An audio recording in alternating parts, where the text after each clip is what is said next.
After the murder of Ryoko Owari's Emerald Magistrate, the Emerald Champion was forced to appoint someone to replace the Emperor's agent of justice in perhaps the most populous and certainly the most corrupt city in the Empire. Eschewing tradition, the Emerald Champion appointed not one, but 4 Emerald Magistrates to replace the murdered Naritoki. The aloof and monk-like Dragon Clan Shugenja Agasha Yugure, Bayushi Taiyo of the Scorpion Clan, who unbeknownst to the others was really the original Taiyo's sister, who assumed her brother's identity after murdering him and moved to the city with his brother's widow and children, now his wife and children. The battle-hardened Crab Clan warrior Hida Ishi, who brought along his veteran deputies. And Kakita Aji, the Crane Clan duelist with a taste for drinking, prostitutes, and opium. When the new magistrates first arrived, they were met at the magistrate's residence by an assistant of the Emerald Champion, Asako Anjo, who had put together a dossier of information about the city. Besides merely handing over this dossier, Anjo also put the magistrates through a series of tests to determine the hierarchy of importance each of them placed on the tenets of Bushido. After the difficult questions were answered, or in some cases dodged, Anjo determined that Bayushi Taiyo was to be considered the lead magistrate of the city and would generally be the person with whom the Emerald Champion and his assistants would correspond. As the magistrates settled into their new accommodations, they found themselves invited to 2 different welcome parties on the same night. One invitation came from the Shosuro family, the Scorpion Clan family, which ruled the city. The other was from the Unicorn Clan, which played a significant economic role in the city and held a lot of sway with the Emerald Champion. Both groups were power players, and snubbing either group could be a severe misstep for the new magistrates. Their answer was to split up. Taiyo, Aji, and Yugure would attend the party held by the Shosuros in their palace, and Hida Ishi alone would attend the function held by the Unicorn Clan. Ishi soon discovered that the party was being held not by the Unicorn Clan proper, but by Ide Baranato, a wealthy and influential patron of merchants in the Hatamoto, a clan representative in the city in all but name. Throughout the meeting, they established a good rapport based on the idea that their clans understood a lot more about the world, and justice in particular, than the others gave them credit for. Ishi also learned that Baranato was upset by the corruption he saw in the city, and particularly the opium trade, something for which he blamed the death of his son. Not surprisingly, it was a sore subject that Baranato quickly changed. Baranato also informed Ishi that Naritoki's former bodyguard, a ronin named Ample, was the type who may have been involved in some nefarious dealings. Baranato himself, though, seemed to have nothing but respect for the murdered magistrate. Meanwhile, the other magistrates met with Shosuro Hyobu, the governor of the city, her son, Shosuro Jocho, the head of the Thunder Guard, and Yogu Osako, the regional magistrate. The governor described her commitment to order being maintained in the city, and everyone present assured the new magistrates that not only did they have nothing to do with their predecessor's murder, but that they were all very upset about it. After all, as he was a man almost universally respected in Ryoko Owari, a man committed to keeping the city prosperous and running smoothly. But the Shosuros are masters of secrets, and while the meeting proceeded with general pleasantries, certain things seemed to come to light that not everyone wished to share. Aji's predilection for opium was brought forward, though tactfully ignored by the magistrate's hosts, while something was uncovered about Taiyo that no one in the room let on they realized. Sometime later, Yugure and Ishi encountered a fire raging in the merchant quarter. 2 groups of local firemen were on the scene, but instead of fighting the blaze, they were fighting one another. The strong-arm firemen and the Temple Road firemen, rivals in this part of the city, were brawling over one incurring on the other's turf. The magistrates attempted first oratory and then force to make the firemen do their nominal jobs, and though they were ultimately successful, they appeared to outsiders to have embarrassed themselves, struggling against the will of their social lessers. They particularly embarrassed themselves in front of the Thunder Guard, who eventually showed up and got the scene more thoroughly under control. This was also the first time the magistrates saw the true nature of the firemen in action. While they were responsible for dealing with fires, the firemen of Ryoko Owari had long ago set themselves up as gangs that guarded their turf, interests, and profits as closely, and often as violently, as any other group of criminals. Bayushi Taiyo and his wife Hikari, having come to the City of Lies with more than a few of their own, were left to wonder how they could best protect their family and their secrets while living amid a group of detectives, one of whom seemed to be all too excited at how full of opium the city was.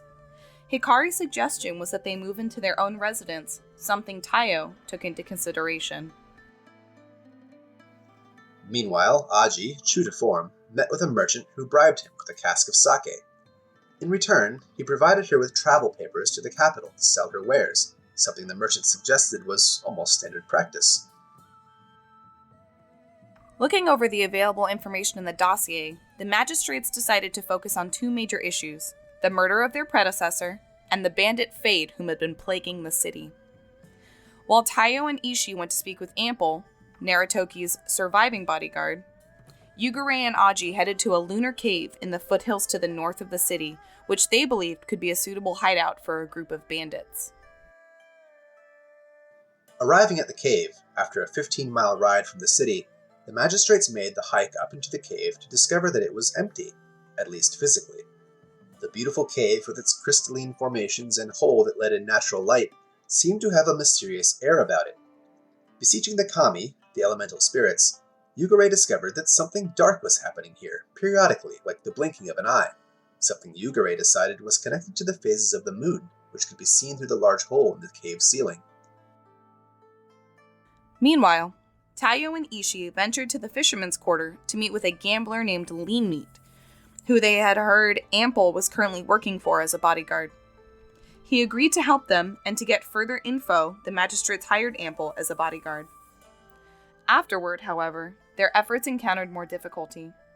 On their way to speak with Eyebrows, the Etta, who handled Naritoki's body, and who was known for his ability to ascertain a lot of information about what happened to a person in their final moments through the study of their corpse, the magistrates were stopped by the Thunder Guard.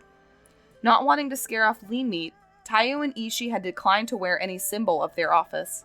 The Thunder Guard, thinking it extremely odd that samurai would want to go into the leather workers' quarter, or would know any of these Etta by name, assumed something was up and a terse standoff ensued. Unwilling to reveal their identities, the magistrates headed home with a significant distaste for the Thunder Guard.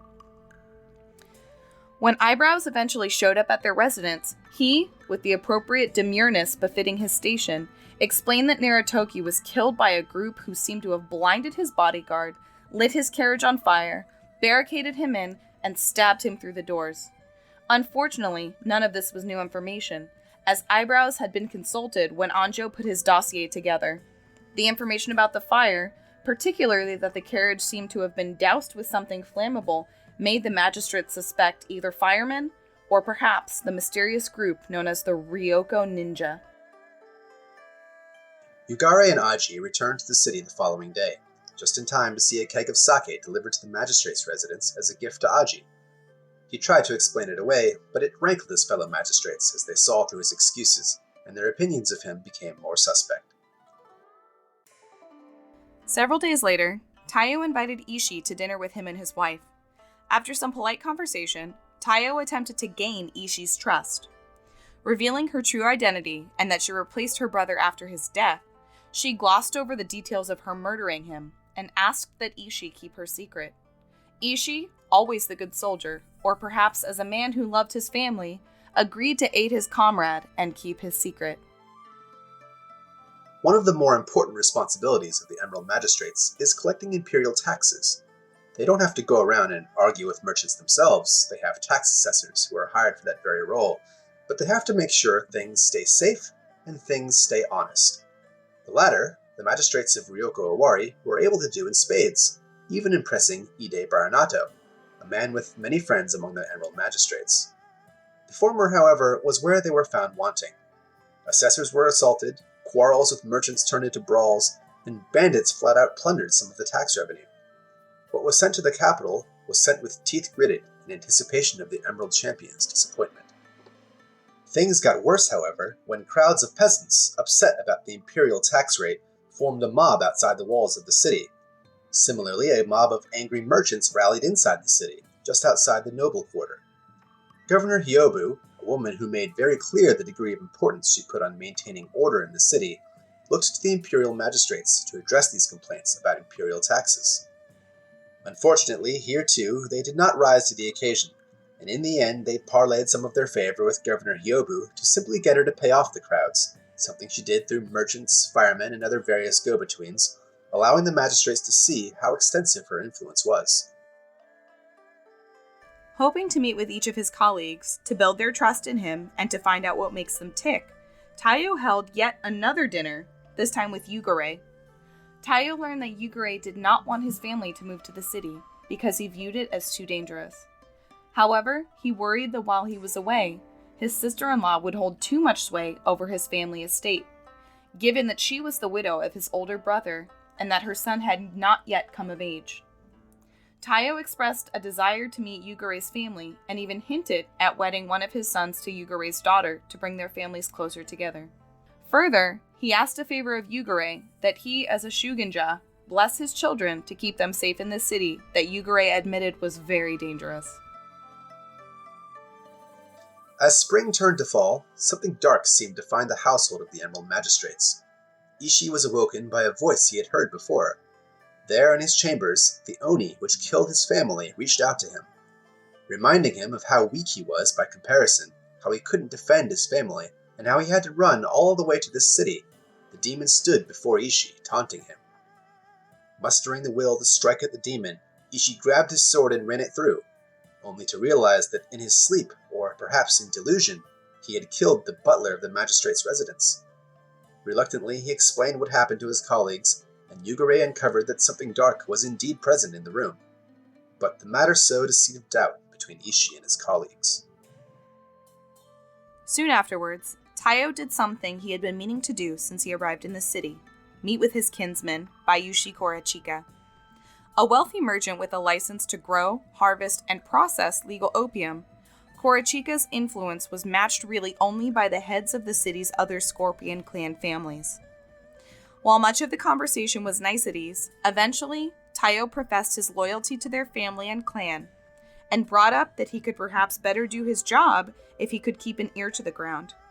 Korachika was willing to provide him that resource, and thus Taiyo left this friendly family meeting as a shadow owner of a sake house that saw its fair share of underhanded dealings, the Emerald Cup. Ishii, still stunned by the morning's vision and involuntary manslaughter, was visited by one of his deputies. Seeming nervous and overly formal, the soldier eventually stammered out that he was seeking Ishii's blessing to marry a local woman. It soon came to light that she was not only not a samurai, but a hinin, the class only slightly above the untouchable Eda. Ishii was reminded that he had a dozen deputies in this city who were not at all used to dealing with the degree of corruption this place had to offer. Aji too was visited by someone making a request. Miramoto Ogai, a dignitary from the Dragon Clan known for having a good bit of influence in the capital. What he wanted was the protection of the local Emerald Magistrates, particularly from some local toughs he claimed threatened him. Aji, seeing an opportunity to do his job and go out on the town, agreed to aid Ogai, and soon the two of them hit as many sake houses as the merchant quarter had to offer, drinking and gambling with abandon. Reluctant to head into the licensed quarter, Ogai eventually ripped through the merchant quarter's sake houses and gambling establishments, and he and Aji found themselves in the Emerald Cup. Unfortunately for Aji, who only wanted to enjoy himself and guard Ogai, Taiyo was visiting his establishment. Pulling Aji aside for a private conversation, Taiyo offered to help Aji by giving him a safe place he could indulge his habits. Taiyo's meaning was far from subtle, as they had the conversation in a room filled with the lingering smell of opium from previous occupants, and Aji's nerves were raised at the presence of his beloved dragon's breath. But Aji declined. He stormed away, but in a manner that made his opium habit all too clear to the staff of the Emerald Cup, a staff that was still technically bound to Bayushi Korachika. While all of this intrigue was occurring, Yugure wandered the city attempting to divine the will of the spirits, trying anything he could to unearth information that could help them with their rapidly accumulating investigations. Seeking the answer to Narutoki's death, his entreaties were answered with a cryptic response: steer away from things considered honorable and great, but keep on the lookout for great virtue. Furthering his trance-like focus on the will of the spirits, giving over his mind to the will of the kami, Yugure heard a strange voice, the voice of a spirit the likes of which he had never known. It called to him, it beckoned him, and as he headed closer to it, deeper into the fisherman's quarter, he found himself at the discarded body of a dead horse. At this grisly scene, the voice became clear and made its proposal. It could answer his questions, it could provide him the information he so desperately wanted. All it needed was some of his blood. With that, it could, like a hound in the woods, find all the answers he needed to help him. Though tempted, Yugure declined, unsure of what he spoke with, and no closer to answering his questions. Each month, it is expected that Emerald Magistrates provide the Emerald Champion, or his appointed designee, a report regarding the state of affairs of the area under their jurisdiction. It is expected that periodically, particularly when there are big events to discuss, the meeting be in person. For our magistrates, this would mean making the weeks-long journey back and forth between Ryoko Owari and the capital Odasan Uchi. But at least once a year, the Emerald Champion makes his own rounds, and he could be met in the far closer Lion Clan city of Kyuden Ikoma. Meeting with Doji Satsume, the Emerald Champion, would be a stressful matter under most circumstances. But when he has reason to question your methods and outcomes, the meeting would be nerve-wracking. The first matter the Emerald Champion addressed was the discipline of Ishii's deputies. Without his permission, they had moved into the fisherman's quarter, they had begun to associate with the local firemen, and they had taken to gambling, drinking, and likely carousing with all manner of unsavory elements. Promising to keep his troops in check, Ishii was left to wonder who was helping to bring his troops down this dangerous path. Aji also received some of the champion's scorn. Miyamoto Ogai was well known in the imperial court, and thus rumors regarding him moved quickly. Aji was put on the spot to defend his actions with Ogai, explaining that he was merely acting to protect a visitor to the city who thought his life was in danger. Left out of the story, of course, was their drinking, gambling, and Aji's budding romantic affair with the mistress of the House of Foreign Stories, the Gaijin Magda. The most significant critique, however, was leveled at the magistrates as a group, who were asked to explain how they could allow a retinue of men-at-arms to cause so much bloodshed in the city they were sworn to protect. The magistrates described the situation to the champion, and although he got a far less detailed version, we learned exactly what happened. How Yugure and Taiyo were alerted to some kind of disturbance going on in the fisherman's quarter, how Yogo Osako and the Thunder Guard did not want them interfering, how they had to agree to follow Osako's lead to gain their cooperation, and what they saw when they arrived. Taiyo and Yugure told the champion about the large group of men-at-arms that a tall and fearsome samuraiko had brought into the city, armed but disguised in peasant cloaks, and how this force seemed to be striking down anyone they perceived as connected to the opium trade. They described how slowly the Thunder Guard surrounded and wounded, captured, or killed the men-at-arms, till only the fierce samuraiko remained. That's when Taiyo and Yugure spoke up and convinced her to surrender, claiming they would hear the grievance that brought her here, and give it the respect it deserved. In custody, the samuraiko, Matsu Fukushu of the Lion Clan, explained her quest for vengeance to all the magistrates that had assembled outside her jail cell. She claimed that her sister had been poisoned by criminals in this city, and that she came here to take revenge on her relation's killers, meting out the justice this cesspool of a city seemed incapable of. When pressed, it was discovered that her sister had died of an opium overdose, but Fukushu, in a fury, sought to punish all of those connected to the drug she could find, those selling it, using it, or harboring either. Ishii remembered her from years earlier, prior to his appointment to Ryoko Owari. He remembered investigating the site of a small battle, a border skirmish really, between the Lion and Unicorn clans, a skirmish after which rumors of blood and cruelty swirled, the kind of rumors that would make a Crab Clan magistrate suspect the involvement of the Shadowlands or its corrupting influence. Discovering that the newly promoted commanding officer of the Lion forces was the woman that now sat in this cell, Ishii's interest was piqued. But like that encounter long ago, he could only feel the fury she had within her, and could not tell if there was anything darker there than rage and a thirst for vengeance. Each of the magistrates had an extremely different reaction to her before she was put to death. Yugure, perhaps feeling that Fukushu's sister had merely succumbed to the corruption of the city, felt no sympathy for her, and condemned her assault on the inhabitants of the fisherman's quarter. Aji, seemingly trying to keep his head down during a debate over an issue far too close to home for him, did just that and let the others decide Fukushu's fate. Tayo, particularly after hearing her vengeful tirades and seeing her fury thrown at Yugure, co-signed with Yogo Osako the necessary paperwork to approve the execution. Ishii, meanwhile, listened and connected with Fukushu's thirst for justice and rage in a world too corrupt to give it to her. He promised, on his honor, that he would bring the peddlers of this poison to justice. As the magistrates finished the story of how the intruders were captured, questioned, and eventually beheaded, the Emerald champions seemed skeptical, but content with their performance thus far. Particularly, they figured out, because of a well-placed compliment they received from Ide Baronato for their very honest handling of the tax collection, though other aspects of that endeavor left a lot to be desired. The champion provided the magistrates with a new imperial seal, which was supposed to be harder to forge, and he sent them on their way to make the day or so journey back to Ryoko Owari. Amid heavy rain and thunder, the magistrates are waylaid by bandits. Their horses killed and their carriage overturned, they are separated from one another. What is clear is that these are no ordinary bandits. They are well armed, trained, and organized. Worst of all, they seem to know what they are looking for, and soon steal the new imperial seal. Fighting valiantly, and being driven back, it's Yugure's magic that seems to turn the tide as he calls upon the kami and strikes one of the bandits with a bolt of lightning. Galloping off, with the seal in his possession, the wounded bandit Lord Fade vanishes with his brigands as the hard rain falls on the hands of the Emperor's justice.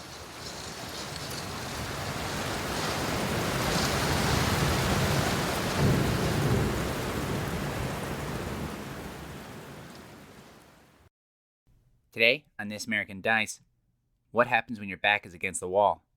What happens when no one will put out a fire because of what it's burning? What happens when you run out of cash and run out of goodwill? And how far can you go before you can't turn back? These questions and more today on This American Dice.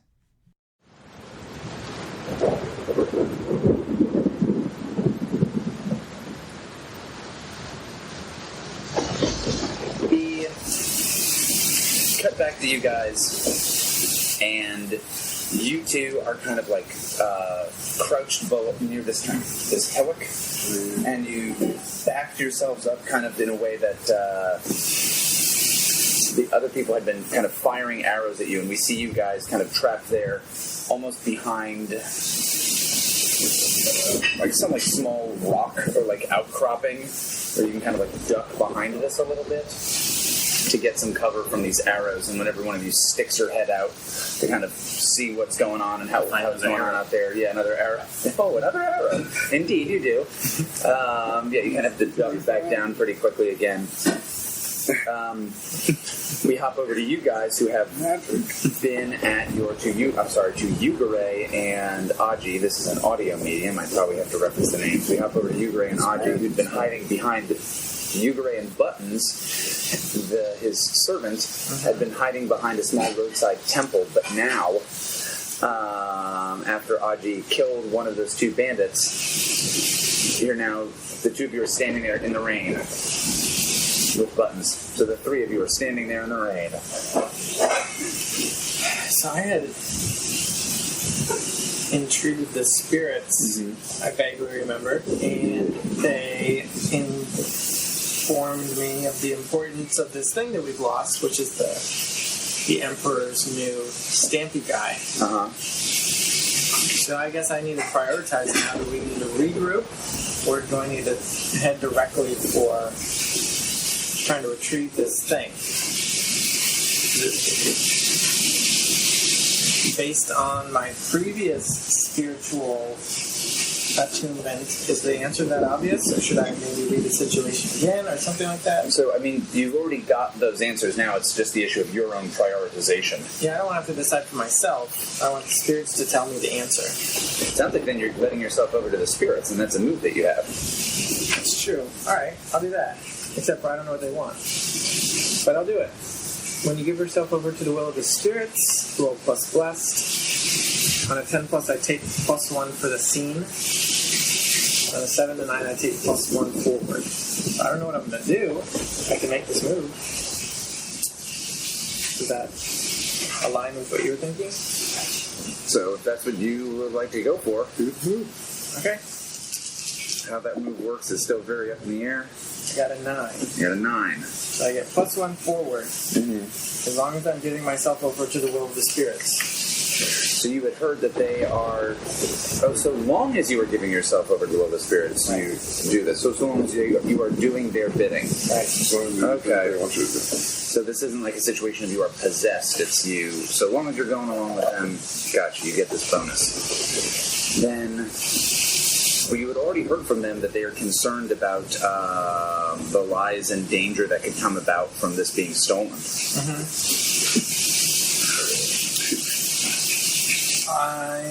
I'm down for going after it.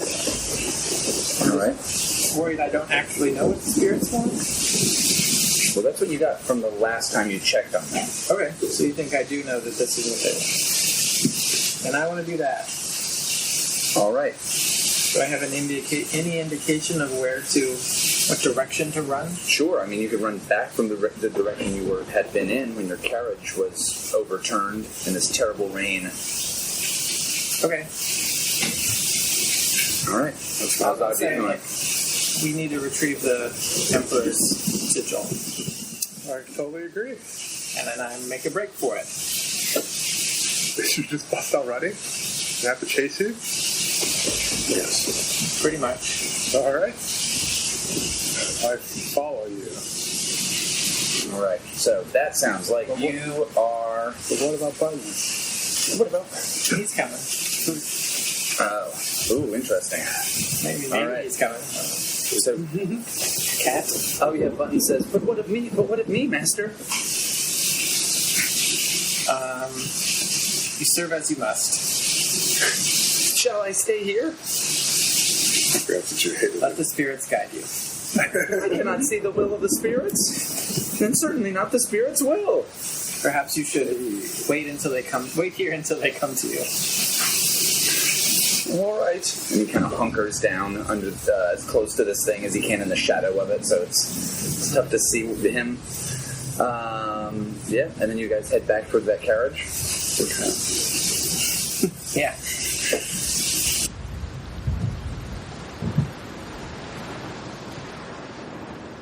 We see a city on a lush river surrounded by miles of fields of red poppies. Immediately around the city are green limestone walls. A group of traveling monks heads north toward the city on a main road. The monks are met by peasants along the way who offer alms in exchange for blessings and prayers. The camera flies towards Ryoko Owari Toshi, over its green walls and into the noble quarter. We see beautiful houses, a grand and imposing palace, and a foreign mansion that stands out among the traditional architecture. We pass over the north wall into the temple quarter where the city's population pays their respects to the fortunes, their ancestors, and countless other spirits. The temple of Amaterasu, the sun goddess, and the temple of Daikoku, the fortune of wealth, almost shine in the bright day. Moving west, we see the busy streets of the merchant quarter, crowded with vendors selling goods from all over the Emerald Empire, and even some from beyond. We cross over the Bay of Drowned Honor, passing fishing boats, cargo barges, and the pleasure crafts of the wealthy to arrive in the fishermen's quarter. As the name suggests, the docks are swarming with men and women unloading their catches, but they are joined by burly porters. The quarter is much dirtier, the buildings closer together and shabbier. We see two groups of rough men in an altercation.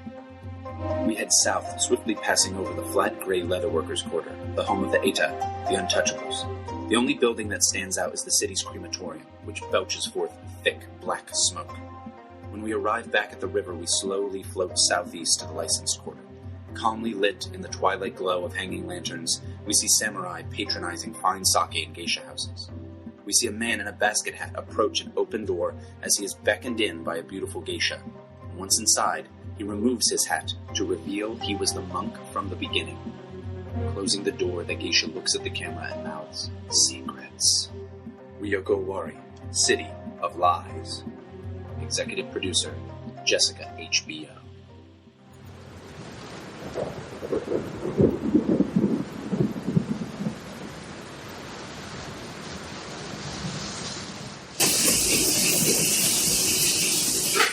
Okay. carriage. You guys head back towards the carriage. All right. So there's only one issue. You know that's where these bandits are trying to find this stuff going to this carriage. So you're heading like right toward them. Gotta do what it's gotta do, right? So this sounds like a bold move to me. I mean, I'll call out too. Like, we have to retrieve. Like, I don't know where they are necessarily, but I'll call out. Like, we have to retrieve the sigil. All right. Can you say that? We have to retrieve the sigil. There we go. Perfect. I like how you said I call out and then got lower in volume. and then I scream, no one's going to mess with Daddy. I'll roll bold. I roll also. I got a 6. Plus 1. Forward. 7. You got a 7? Yep, with my +1 forward. All right. As long as he's following the world economy. Forgot about that. Yeah, world economy. All right. I think you get over there. It's just behind that, really. So bad. Yeah, I think you guys get over there, and these guys have, just as you get over there, they've gotten back on their horses. So they seem to be done rummaging through this, but they're still there. But not for long. And yeah, one of them kind of turns, like wheels around and wheels their horse around it to look over at you and says like, oh, more, the samurai are back. Back for more. You're right. You check if anyone has the seal. Can I check? Yep. Check the situation. Read the situation. You with too. The spirits.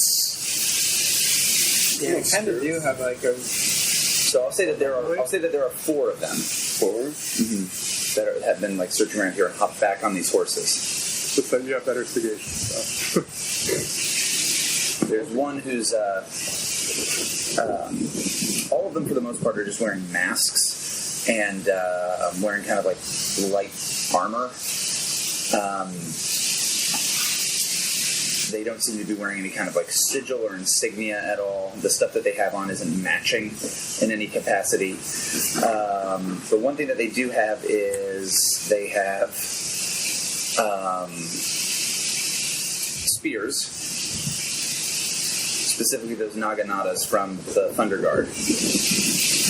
And one of them says, like, you and you, go deal with them. And 2 of the guys kind of like kick up their horses and come right at you. And I think seeing that you have a sword come right at you more specifically.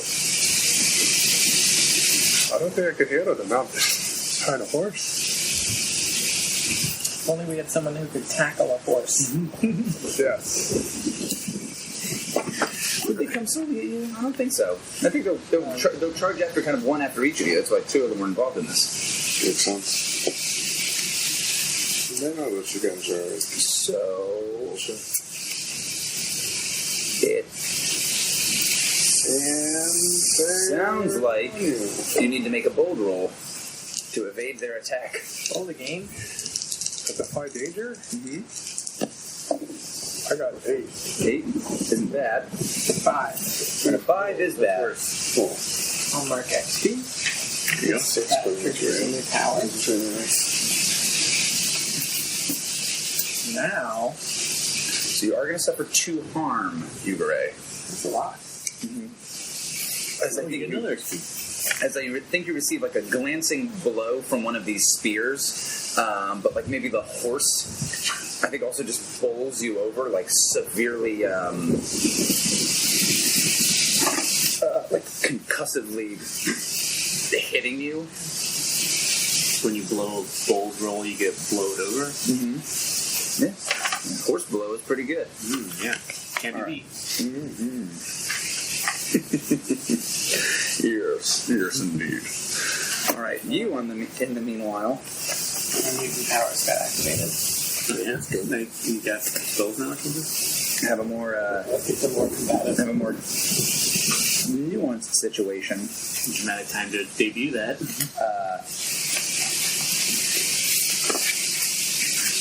You are going to have to deal with the fact that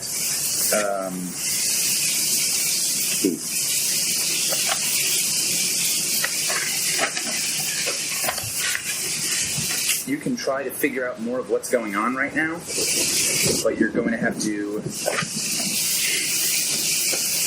make a harm roll. You don't take any damage at the moment, but you're gonna. If you want to figure out what's going on, you'll have to make a harm roll. Yes. So you want to figure out what's more of what's going on. Harm roll it up. All right, go for it. What's that? Tough harm, right? Yes. Do you have any harm at the moment? 1. So that becomes a 7. All right. So, from the read a situation questions, based on that stuff, is there something you'd want to know? And you can just ask me a question, and I'll try to answer it through one of those. What should I be on the lookout for? What should you be on the lookout for? The fact that you aren't necessarily... You're a warrior, a duelist. You have a keen mind. While you may not be a general, may not have led battalions of men in the field, you know it would make much more sense to have the dudes who don't have that seal attack you, and probably the 2 guys attacking you don't have that seal. Alright. So you should be on the lookout for the fact that these dudes don't have it, and those other guys who are, oh shit, they are starting to leave. How many of them are there? They're dealing with 4 of them. So they're dealing with 2 who they're fighting, and there's 2 other dudes who are starting to leave. Okay. But there's way more on the battlefield? There's others that you guys are dealing with that they haven't.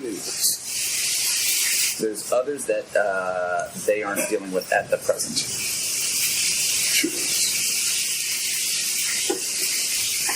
Yeah. Alright. So, I think with that, Switching back? we'll switch back actually. We'll switch over to Ishii and Tayo. So Ishii and Tayo, you guys are kind of being, you had been being kind of held down by suppressing fire. That they kept screaming as they would shoot these arrows. And at some point, again, it's raining pretty hard. At some point, you notice that the last of these arrows kind of stop. I should say the last of these arrows kind of stop. The arrows seem to stop. Yeah. Is it, and then do we hear Yugure do we hear shout? Yugure? Shout. We're supposed to go to That sounds like a read a situation roll from at least one of you. I'll do it. Okay, go for it. Maybe you missed the whisper. Yeah. The whisper. 10. 10. Not a bad roll. What are we thinking? What is it you'd like to know? Do I hear this boy? What's your best way toward that lad? Sure. All right. I heard him. So yeah, you hear him off in the distance. Through the rain. Yeah. So it's tough to hear something, but he's not too far away. So because the rain is so loud, and you can also hear like horse hooves and that kind of stuff, it's tough to hear him. But he's near enough by. I like the heavy rain sound effects we have going right now. That's good. So when I poke out from behind the rock, which enemy is the biggest threat to the safety of the realm? The safety of the realm? These bandits. No bandit in particular. More the issue that they seem to be leaving. It seems like maybe they got what they wanted, and they're going. And are they all mounted too? Yeah, those guys who'd been shooting at you had been were mounted. And then, who's in control here? Do I see? Let me say this. Do I see a bandit who looks like he's more of a leader amongst his bandits? Is he telling people what to do? He's got a sash that says fate on it. Yeah, something like that. Leader. He's the leader. My leader beans. Something like that. Just wondering.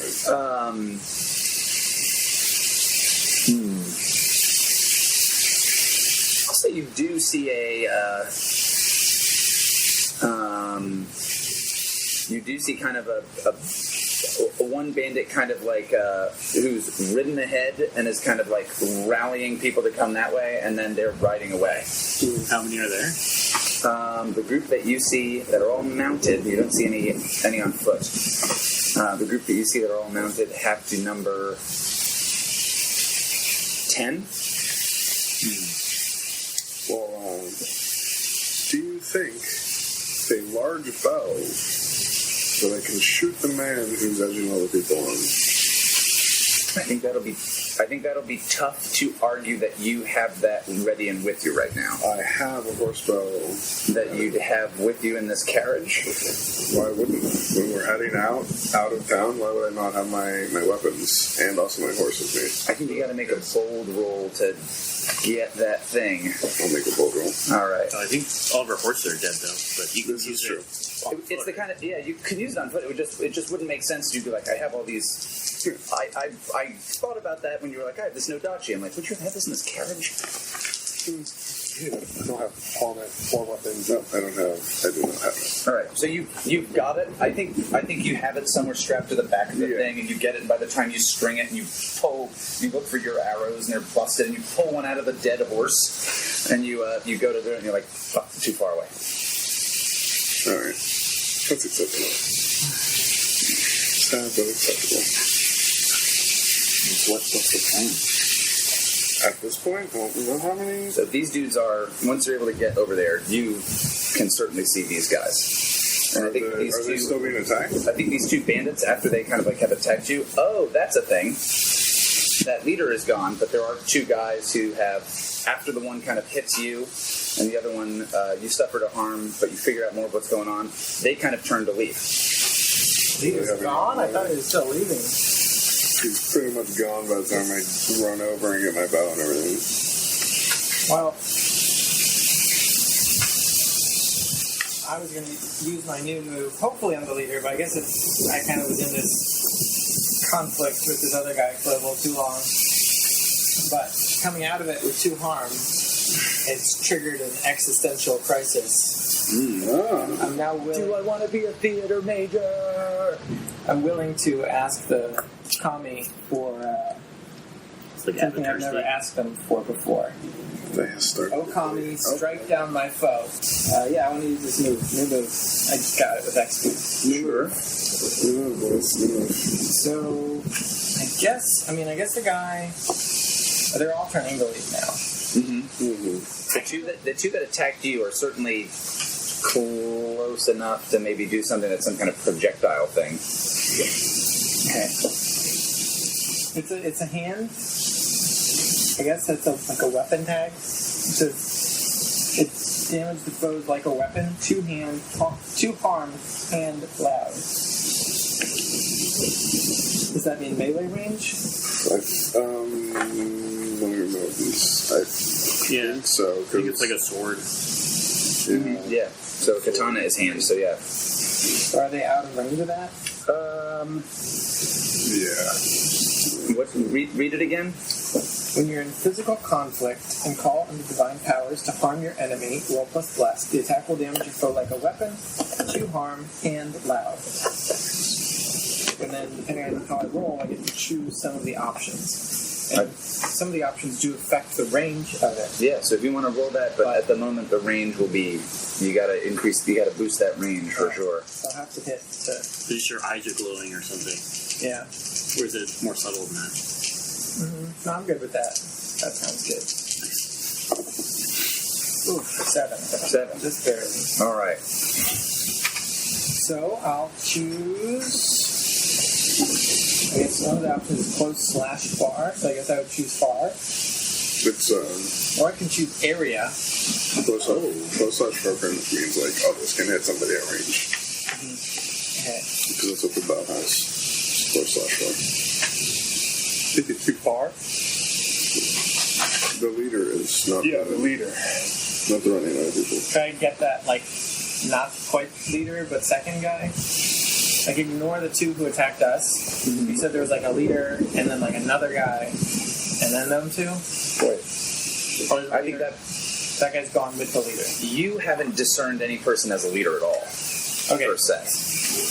There was a person who. The guy who told them what to do, the guy I'm identifying as the leader. I think he's too far off. Right, but there was a second guy who also wasn't, because there were four. There was the guy who rode off, the two that got told to attack us, Right. and the fourth guy. He went with the guy He's who left. gone with the leader. Yes. Okay. He wouldn't be far range. I think it might be too far. Yeah, Oh, yeah, it says otherwise I would too far is another one of the options. Too far times two. Too far?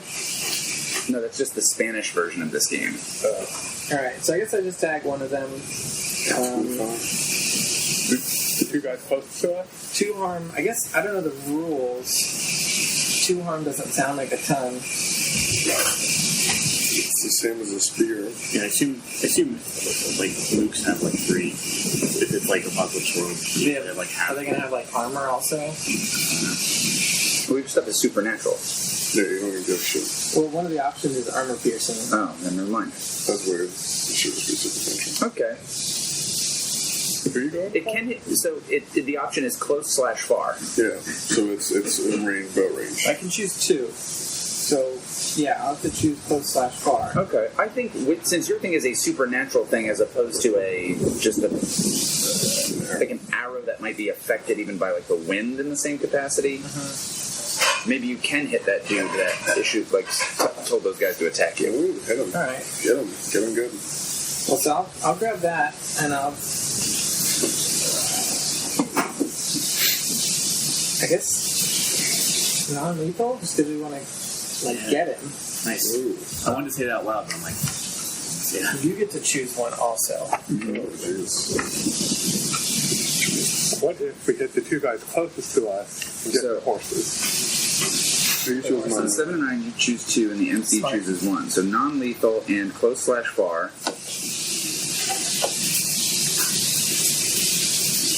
Since it's like raining, the lightning will fit right in, I think. Sure. Call down like a lightning strike. That's amazing. If you could do that, It's. the crowd before the horses. I think it's blinding to look upon. Oh no. Like this is like a terrifying sight. Blinded. Yeah, so the light in your eyes becomes this blinding thing, and maybe it just comes out as like thunder that like strikes you and then channels out and kind of hits somebody. And so you see that kind of group really slow down. And they kind of mill around for a second or two, but then keep going again. Do you have time to react? The leader or no? So yeah, the numbers don't change. Okay. Do you have time to react? React maybe like in what way? I was going to see if I could shoot the... I don't have any arrows or anything either. Okay. I don't think there's...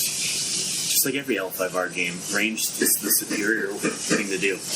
Well, I will say that as the only person who hasn't made a roll yet, if you would want to observe what's going on, that could maybe help out. Sounds good. My man really did steal our shit. Son of a bitch. He stole them. Is this a seduction roll then? Yes. Like the freedom situation? Mm-hmm. All right. 12. 12. I'll take it too.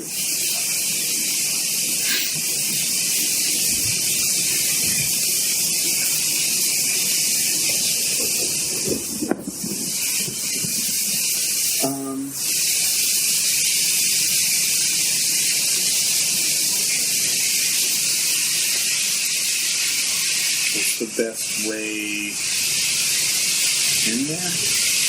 Into getting them? Does that make sense? Stopping it? Okay, so from what you can see, There is.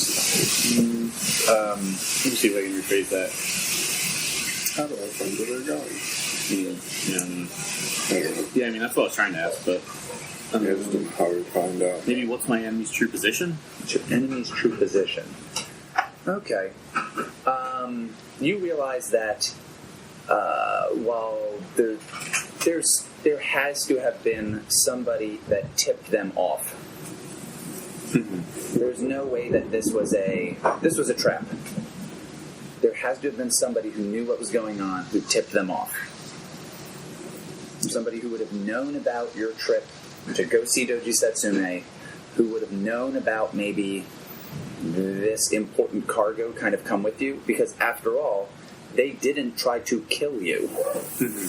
They got this thing and left. That's true. I mean, they almost killed us. They almost did. Yeah, that was good. Sorry. Would who's in control here do anything? Sure.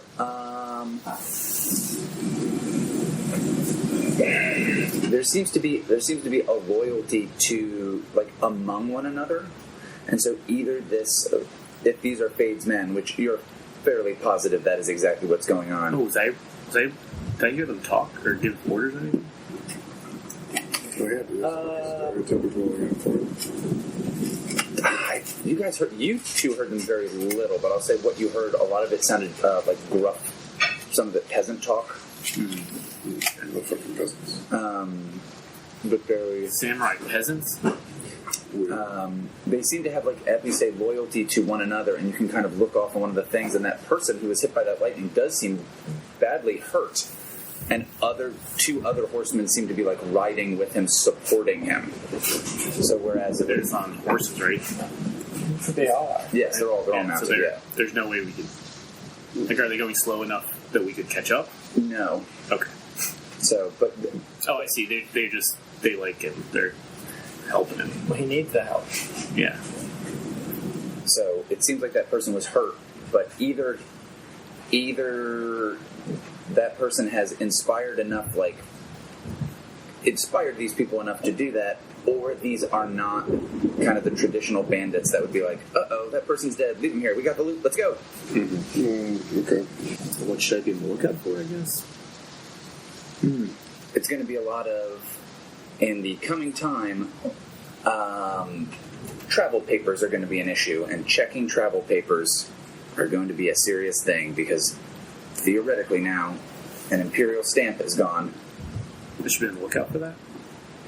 Not just travel papers, more specifically forged documents or falsified documents, because that's something that probably will come about and might be able to help you find your way back to where these people are, if you can almost start to triangulate where these things are coming from. That makes sense. Okay. Yeah, and you're right. They'll be the kind of things that, do you remember Catch Me If You Can? When Leonardo DiCaprio, he just goes and gets an old check making machine, and so all the checks are real checks, they're just not for the things they're supposed to be for. That was cool. Alright.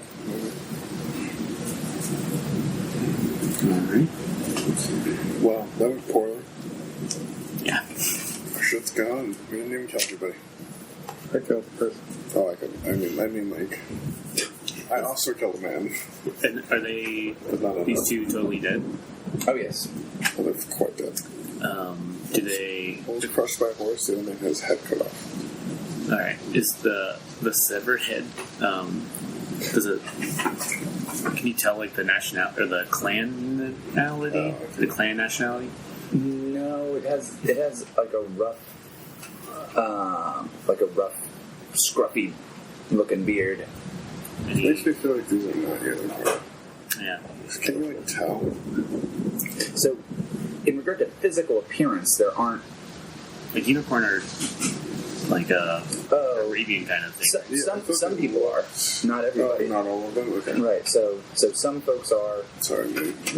Not everyone. So Ide Bernardo, for instance, looks ethnically just like you guys do. Yeah. So your family tends to run the Hida family tends to run as taller, Yeah, I get what And then a lot of the other stuff is all like affectations kind of thing. Like a lot of Korean dye their hair white, and some lion will like tease their hair out so it looks like a mane kind of thing. Like the phoenix silly. The phoenix are often like on fire. Yeah. Oh, geez. Or supposedly like the most like dressed the most traditionally. Oh, okay.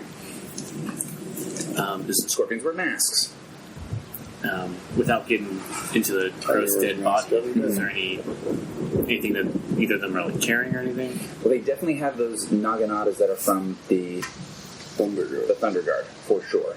Are there any distinguishing things on there? It's like Steve carved into the hill. Turn to me. Yeah, I heard Jessica. No, Jessica HBO. Oh, this is her Alfred Hitchcock cameo.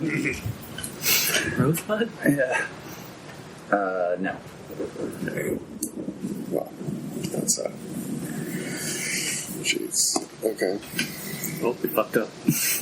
So I think we kind of end with you guys like staring down this body and like staring off at these people who've ridden off in the distance, and Andrew or Yugure kind of like coming down from his electrical ejaculation of spiritual power, and I think Buttons kind of comes up and is like, "Master, are we safe now? Are we safe now, Master?" I don't have a beat on this guy's voice, so if you were looking for consistency there, He's a talking cat. yeah. I'm almost sure of it. But are we safe? Are we safe now, Master? And he's like, Master, and I think we cut away.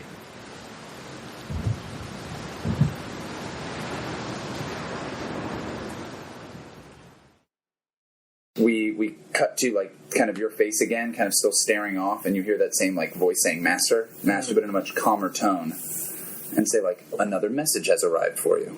And now I'm in a completely different place. You're at the magistrate residence, yeah. You're. It's not raining. You're wearing like clean clothes. We are back in a regular timeline, kind of. I think I'm pretty bandaged up. Because I got a lot of damage scratches. Yeah, that's true. Sure. That's crystal. Also, when I used that move with lightning, one of the options was you suffer no harm. But we didn't select. Oh, So you naturally suffer a harm from that. yeah. So, is every box past the bar another XP? Or just like the first one? I don't know. What does it say on your thing about gaining experience? Oh, I don't know. I just listened. Mark experience when you suffer more than 3 harm or lose more than 3 face. So whatever that means. I think that's just the first time that you do in that instance. If you keep getting it, I don't know if you do. Like once per scene or something? Sure. It would have to then dip back down below that and come back up. Yeah, there's definitely room for interpretation, but that'd be my guess too. Is when you cross that barrier. Okay, so I've got 5 out of 6 damage boxes. So you're pretty severely messed up. Yeah. Holy shit. That rejaculation took a... You're spent. Yeah. So I think I'm wearing like clean clothes, but then I've got like bandages and like probably some wound from whatever. We didn't go into specifics, but that bandit did a number on me and got something. Well, like I said, I think you suffered some kind of like laceration, and from the spear itself, and then maybe you were just barely able to get out of the way as the Naginata like cut you, and then the horse maybe like kicked you like out of the way. All right, so some of that might be covered by ropes, but there'll be like you got bruises and that kind of stuff. Yeah. Weird shit.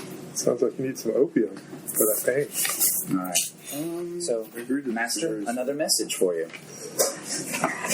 What were the previous messages? So, I think he gives you this message, and it's from your sister-in-law back home.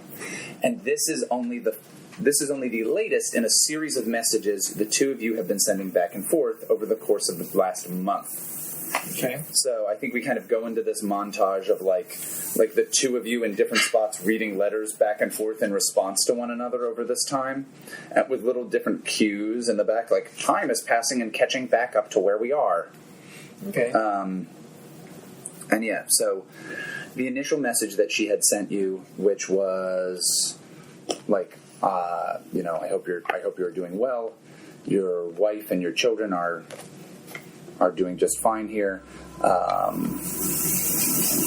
The weather has been wonderful. I hope the weather is similarly fine there. Like a lot of niceties. Then it switches to our lands have been very productive and will bring great wealth to our family. If you have any contacts in the city who can be of assistance to this, please feel free to make any suggestions or send them my name if they're or basically send them my way if they're wishing to buy this jade. And so that had been the first message. Okay. I don't think I'm super incentivized to help with that. Okay, you can just not respond to that if you want. No, I think I would write back. I don't know how I would necessarily reply without lying. That's what I would be tempted to do. Keep an eye out. And maybe I'll propose the game plan of, well, let's just, hold on to this jade. Just keep it with the family for now and try to convince her that that's a good idea. Maybe little.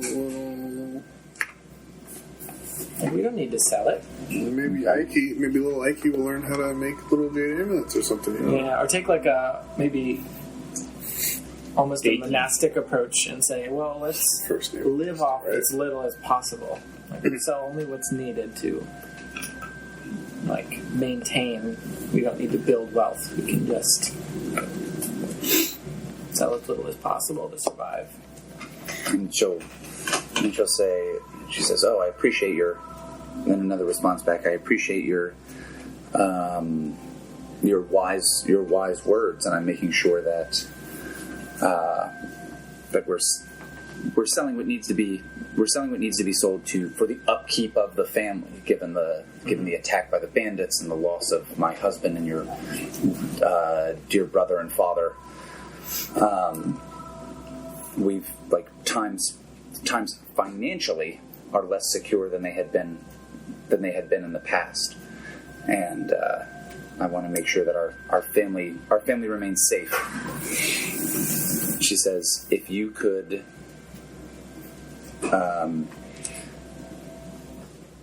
assist in our sending this jade through to Crablands where it is most needed, that would be most appreciated." As they are always in need of this substance. Across the entire continent. It kind of is, yeah. It kind of is all right, we need to get this from Ohio to Florida on horse. So it's certainly at least a month's journey. Jesus. I guess I'd ask her what she would expect of me to do that. I'm no merchant or trader. And she says, any assistance that you can have in making this journey swifter would allow our family to make this shipment to the crab who defend the wall from the Shadowlands much easier and sooner bring needed retainers and servants back to our lands to assist here.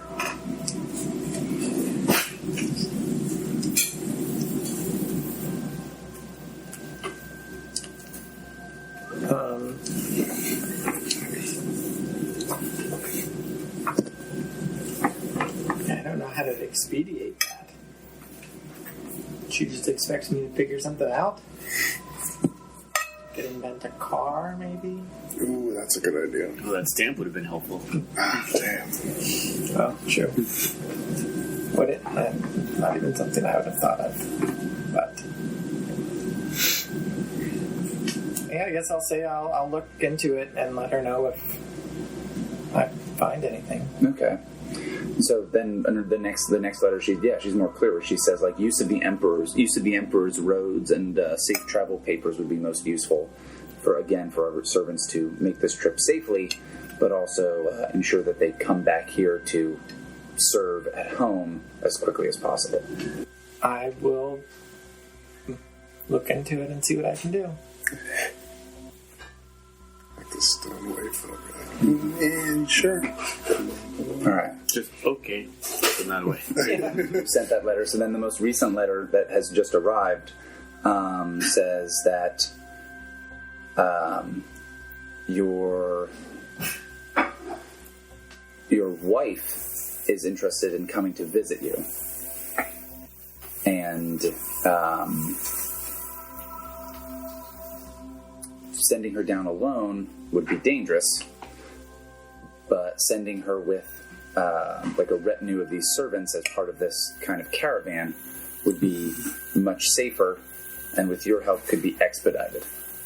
And she'll say with travel papers from you, this could be much safer for her and quicker. That's just like this letter right now. Yes, that's the most recent letter. Yeah, I think I'll write back that I don't think the city is a good place for my wife, and while I appreciate her desire to visit, I think she would stay safer at home, but I'm looking into sending some people to you to provide the assistance you would need to use the roads and the Emperor's permission slip. Okay. Because I feel like in between those letters I would have been actually doing that. Like legitimately, like seeing if I can basically, based on the previous letter, I want to see if I can actually hire some people that I could maybe trust to send to her. I don't know, is it unheard of for clans to like fake being from each other? Like clan members? So lie? Right. I mean, among dishonorable curs. Is that bad? So from the dragon. So pretend to be someone else, like some kind of prostitute wearing makeup to hide their wrinkles. No. What are you saying then? All right. So yeah, it's not considered good. It's not considered a good thing. Could you hire like mercenaries to do something? Sure. Could you head out like not in full dragon regalia? Sure. Okay, so but what I was thinking was get trusted, like maybe if I could find some dragon people, but have them say they were from the Scorpion clan. It'd be far easier for you to get Scorpion clan people to Scorpion clan samurai Pretend they're from the Dragon clan. Yeah, that's the opposite of what I need, though. Basically, I want her to think she can trust them, and then so she's trying to pull something. So you could definitely do this thing, but it would be like something that wouldn't jive with Bushido for sure. Okay, so that's probably not something I super want to do in that case, because as an Earth human, I don't really know all the rules. So, I mean, I know it's not something my character wouldn't say that, but I think he might be willing to bend the rules and hire someone else to do that, but not if it's like really super terrible. I would have been so down to help you out, but someone gave me honesty this session. So then I've been looking into like hiring probably just legitimate dragon people who won't claim to be anything other than that to go and help her do this thing. Okay. I think the person you're going to have to speak, the only other dragon that you know of in the city that is permanently in the city, you know of two. One is Kitsuki Jotomen, who runs a dojo in the Merchant Quarter. The other one is Miramoto Ogai, a Dragon Clan samurai who has a lot of clout in the capital, and who you've heard has asked for protection from the Emerald Magistrates. Asked for protection? Mm-hmm. The dojo guy sounded better anyway. You're going to go talk to her then? Yes. Okay. Cool.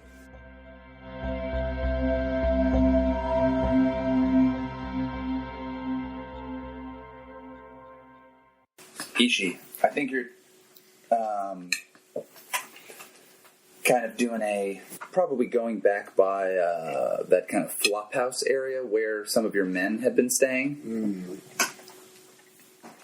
And to check to make sure they're not there anymore. And none of them are there, and kind of none of that's going on. Yeah, that's good. And as you're there, so often, unfortunately, there's a big kind of ruckus and commotion in the fisherman's quarter. Yes. And you're right. There's a big kind of ruckus and commotion, and lo and behold, you see that there's a plume of smoke that kind of rises up. And again, you're on the south side of the fisherman's quarter. Fisherman's quarter. That's where there's a place over here. It's the south side. Well, I guess I will go see what's going on with this plume of smoke. All right. That's why I wouldn't go towards it. Yeah. So, would anyone else be with him on this little jaunt to the fisherman's quarter? What was the purpose of it? It doesn't necessarily have to be solely for that purpose. You could have just wandered by. Wandered into the fisherman quarter? You never know. All right. I don't think so. Looking for the catch of a lifetime. My character hates the fisherman quarter. Yeah, I guess so,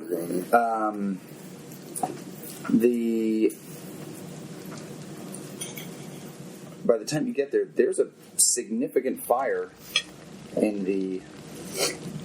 Oh, no, it's not in the southern part. It's in the northern part, in the north rim. So it takes you a while to get up there. Again, the streets are very fogged. Right. And as you get closer and closer, the traffic kind of slows down because there's a lot of looky-loos who are kind of gathering up to see what's going on.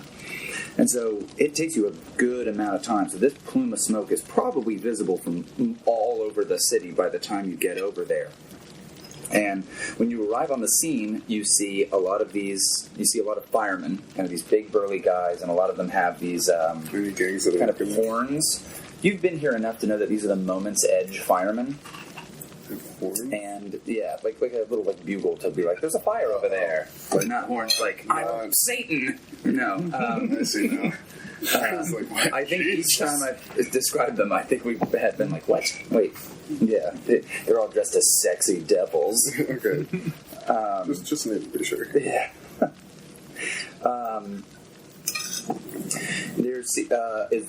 There's a lot of them there, and they seem to be doing their firemanly duties. They seem to be dividing their efforts between preventing the spread of the fire, and it was in kind of a small it seems to be like a small warehouse that is like very engulfed in flames, and they seem to be kind of like putting water on nearby kind of buildings, tearing down some kind of smaller structures, that sort of thing, and also keeping a growing crowd away from this. And that kind of seems to be their big, those are their big efforts. Yeah. So there's no brawling, there's no fighting, there's no crazy violence, but this fire is significant. How did it get so... I'm going to go up, I'm going to try to find a leader fireman, or like somebody important. Sounds like you're reading the situation. Yeah, I'm going to read the situation, but I want to find them so I can ask them, how did this get to be like this? Why did this not get taken care of sooner? That's pretty... that's a 7, though. 7. All right, not terrible. All right, so I think you're looking for who's in charge here? Mm-hmm. Right. Who's in control here? You look, and at some point you see Yogo Osako, the sheriff, is on the scene with the Thunder Guard. She's there with like a small group of them. One or two of the guys from the Samurai Squad, and maybe like half a dozen regular dudes from the Thunder Guard. And she seems to be kind of like surveying what's going on. And some more Thunder Guard kind of show up and are trying to kind of get enough of the crowd to go away. And when they show up, like the crowd moves back a good distance, and a lot of people kind of are like, "All right, well, we've seen what we came to see. It's a big fire," and they start to leave. There's still a big crowd. Yeah. It's just they're not as nosy as they had been before. But she seems to be the one kind of in charge here. All right, well, I'll be like deferential to her and be like, Miss Yogo Osaka, or however, you say that. San, Sako-san? Sure. Anyway. I just arrived. What is going on? Why is there such a large fire here? And she'll say, "Oh, this fire is this fire. We kind of have to wait for it to burn itself out. We have to just keep these crowds back is the big goal at the moment. So the firemen will make sure it doesn't spread. We just have to keep this crowd at a distance." And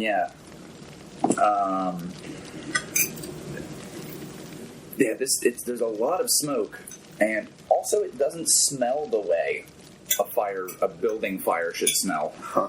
And you've certainly been near a giant building fire before, and this smells different. Do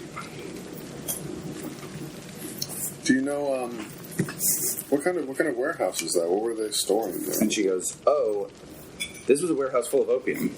Yes, opium. You're high as fuck. So that's why we have to keep everyone away."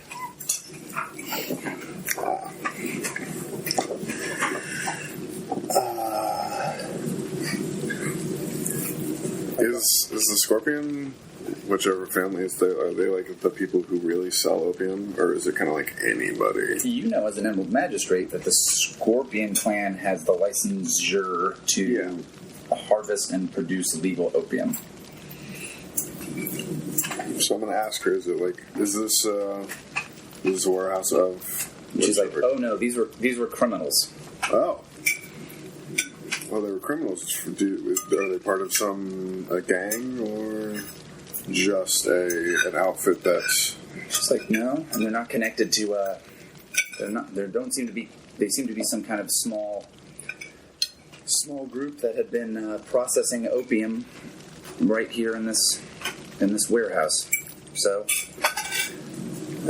unfortunately, because it's full of opium, we have to let this fire kind of burn itself out.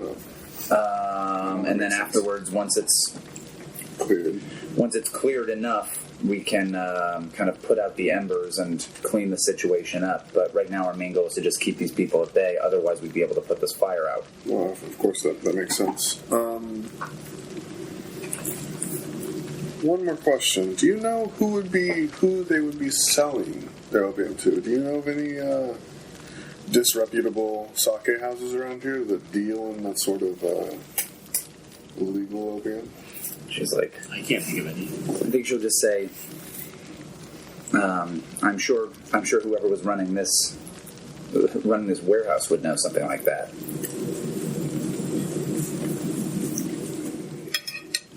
Do you think they got out before the blaze?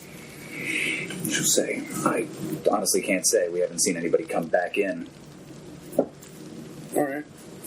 Well, thank you very much for your time, man. And I want to look around, like, at the swaths of people and see anybody who looks particularly, like, distraught. I mean, there are a lot of people who do, but distraught, like, "My son!" kind of distraught. There's a lot of people who look pretty afraid. There's a lot of people who look pretty curious. Everyone downwind looks way different. Everybody downwind looks serene. This is good. I'm sleepy. I love these fires. Let me just take a little rest. So Is that Jimi Hendrix playing? Yeah, it is. He's not even real. And this university isn't real. Yeah. Dude. So, It's really good, though. No, not Jimi Hendrix. Why am I saying he? Honestly, real. It's right there. Honestly, I don't think you see all too many people. The Thunder Guard, the firemen seem fairly distressed. Yeah. That only makes sense. They seem pretty bothered. They're trying to periodically help the. There you go. Help the.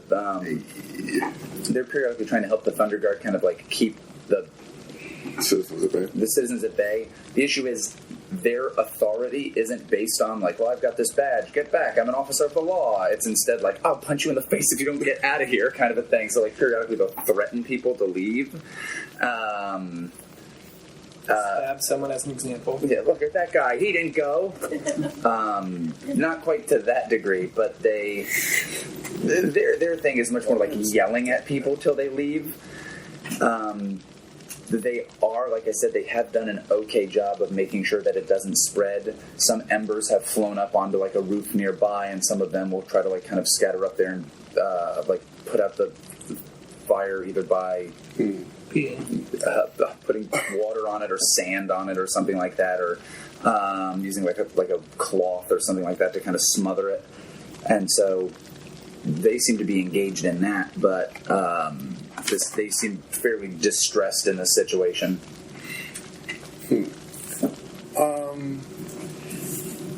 But yeah, there's no one like screaming like, that was my boy's residence. Of course not. Of course. I want to try to make this throng of people leave. In the name of the Emperor, and I have a very large badge, and I'm going to really trump up how dangerous it is to be near this horrific fire, and that we really need to get everybody out of this little section of town. Okay. I guess that's a manipulate roll. That is sure. Manipulate. That sounds good. It sounds bad, but sounds fine. Not bad at all. Oh, it's pretty good. It's pretty good. 10. Solid 10. Yeah, I would say like at least in the area where you are, like a good number of the people are like, oh, okay, all right, and they kind of look around and be like, oh, bad stuff indeed. Oh man, well, what happened in there? Oh, must have been bad. Oh, the crime, and they leave. Yeah, so like this mob begins to disperse, and it's big enough where it's not like they like turn on their heels and go, but they definitely start to kind of be like, oh, that must have been bad. Excellent. That's what I was going. All these people here, fire, dangerous. Great.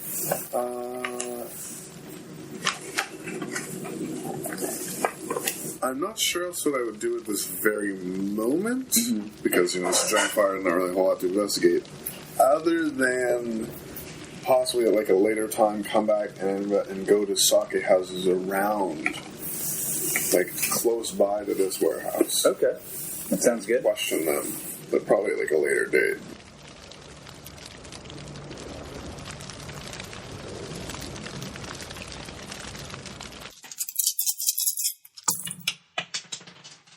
We hop to Aji and Miyamoto Ogai at the door to a sake house, and you don't have your badge out, so you've got it like under a coat or something like that. Sure. And when you guys get there, good.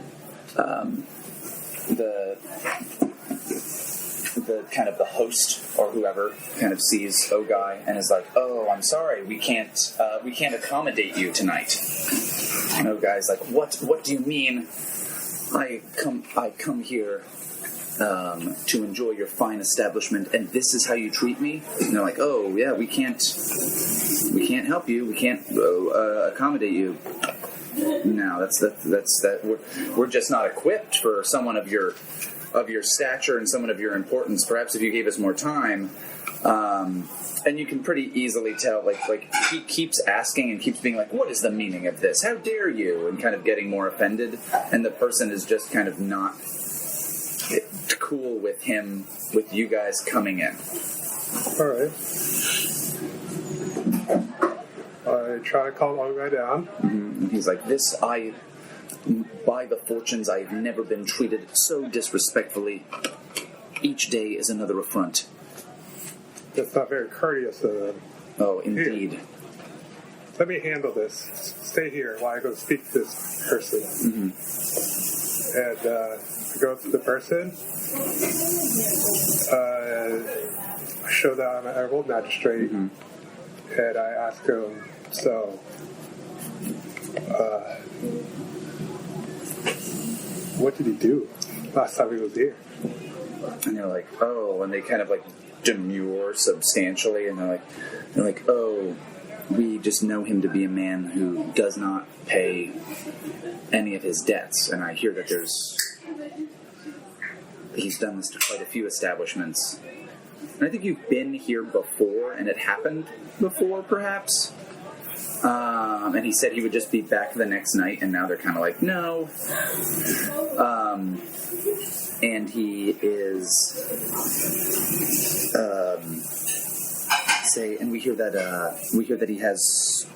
he's in some sort of trouble, and we don't want to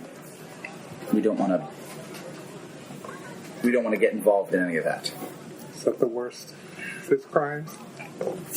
They say we're not making any accusations of crimes, sir. Is that the worst thing he's done? I mean, we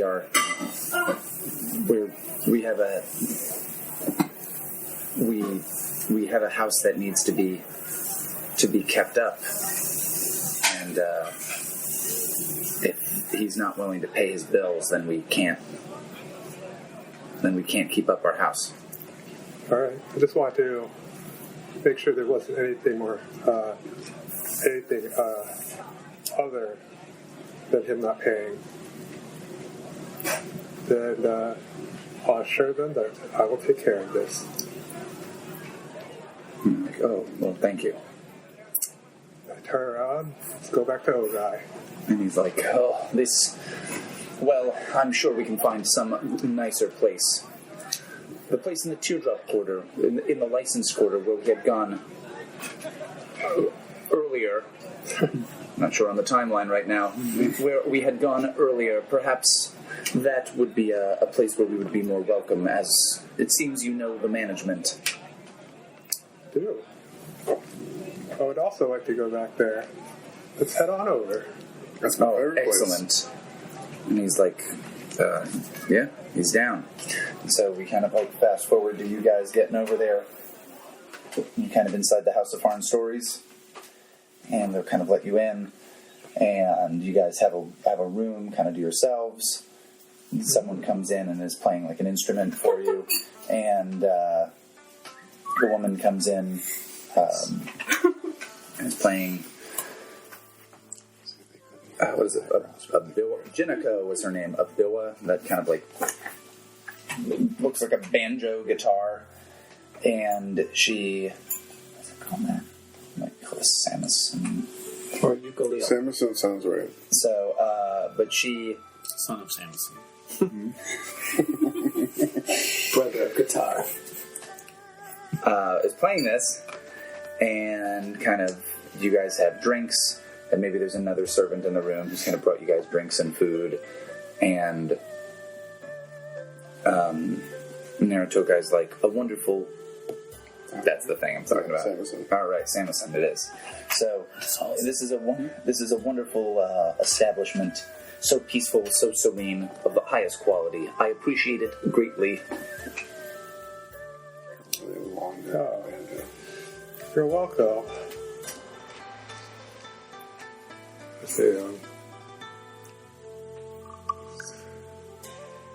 Oh, how long are you here for, Ogai? And he says, oh, I have business that I have to attend to. Not too much longer. And he's been here for at least, like, It seems like at least a month, yeah. And he bothers you pretty much, at least 4 days a week. Rokugan is 10-day weeks, though, right? 5 days. So 3. they don't have weeks. Yeah. So he bothers you very regularly, and he says, "I'm just seeing just some matters that I must deal with. But in the evenings, I do enjoy the city's nightlife, something like that." Equivalent.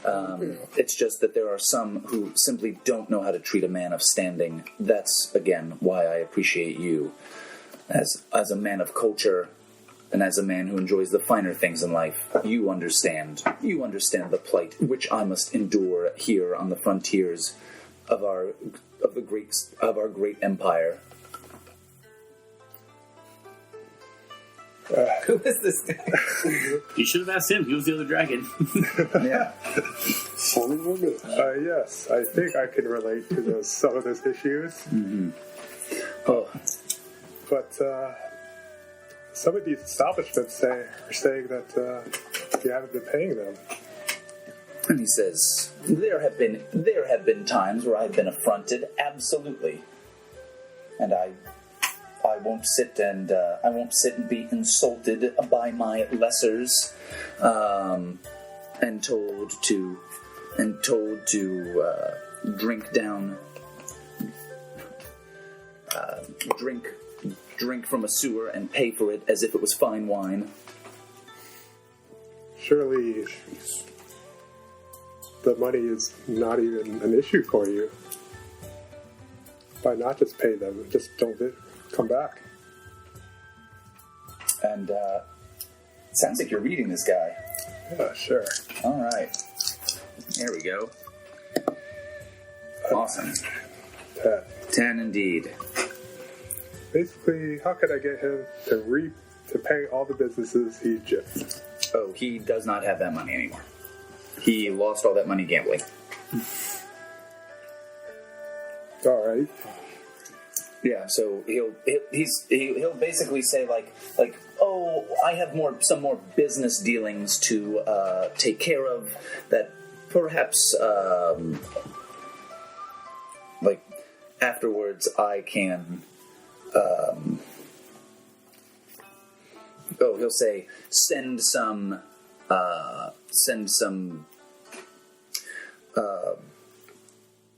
a method of assistance, some aid, charity perhaps for those people to improve their establishments. There's something... He does not acknowledge in the slightest that he didn't pay those people. Does not acknowledge? Yeah, he doesn't. You know he did not. Yeah. You are able to figure out through the conversation he does not have the money to pay them. He lost the money gambling. He does not acknowledge that he should have paid any of them. Oh, okay. Is there anything I can help you with to make some money, oh guy? And he says, oh, your accompaniment is a great blessing to myself, and we shall always be fast friends indeed. My gratitude cannot even be expressed.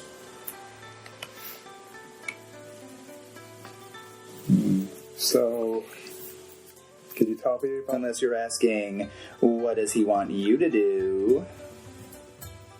Get those comments. Yes. Okay. He wants you to continue to go around with him because you being with him gets him into places he can't go on his own, plus you are protection. And again, he does not admit that at all. He will say it more like, oh, you are a person who enjoys, who is I can tell you are a connoisseur, a man with a nose for fine wine, a man who appreciates the finest of silks. Logically, how does he keep gambling with money he doesn't got? Because you're with him. He can't get in the door, but because you are with him, they'll extend him credit, and then he bails. Oh, and because you're with him, they don't stop him. So you are protection. Being an enabler. Yeah, so you are protection from something which he has not specifically told you about, but you are also a type of financial protection for this guy. An enabler? How could I get this character to leave the city and never come back? Please get the fuck out. I can't deal with this So anymore. how about I escort you? How could you get him to leave the city and never come back? Make it clear to him that he's going to have to face whatever without you, and that he needs to leave because you're not willing to help him out. And probably see him out of the city. Alright. Literally throw him out. Jeez, that seems like a lot of work, though. Yeah, you don't have to physically throw him out, but you're going to have to probably be blunt with this dude. That could help. Physical thing, Yeah. apologize. So, guy,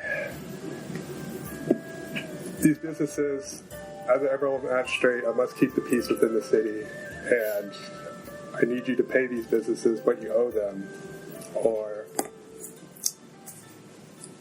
I can't. I'm going to stop accompanying you. If I'm your protection, I'll stop giving it. And he's all befuddled by this. It's like, but I was under the impression that I was simply that you're bound by your charter to provide protection for visiting dignitaries such as myself. Yes. I also have a duty to the city and my station as an Emerald Magistrate. So, you must understand that protection of the many sometimes outweighs the protection of the few, or one.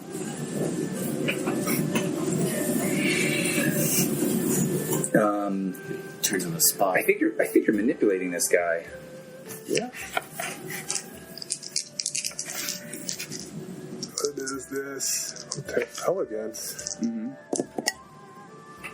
That's a 4. Ooh. Ooh. Pretty All right. bad, yeah. So he says, I think he says, I think he just reasserts that, and he's like, it is your responsibility to protect visiting dignitaries. If any harm befalls me from villains of this city, that blood shall be on your hands, sir. And I thought we were friends. I think he leaves. Well, Mission accomplished. You did it. Yeah, but when he dies, that's yours. That's your life to do. alright, he leaves. Does that mean he gets XP? So he'll get up and Come go. on, baby. And the woman will, Jinoko will finish playing the song on the samisen. And, It's called Brothers Betrayal. yeah.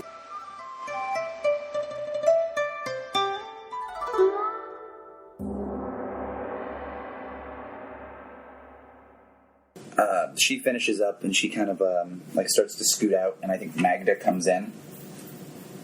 And Jinico's performance was much more kind of traditional. And Magda comes in, and she says, "Oh, where's your friend?" And she kind of sits down next to you. Think I'm upset of. You say, "I think I upset him." He's like, "Well, he does seem to be from what I heard, he is a unfortunate acquaintance." She says, if you don't mind me asking, why did you associate with that man? That's a good question. Well, I was bored at work, and he wanted to go out. And so, Oh my god. the next, 12, 18 days, we're around. Yeah. I think you've been coming here pretty regularly.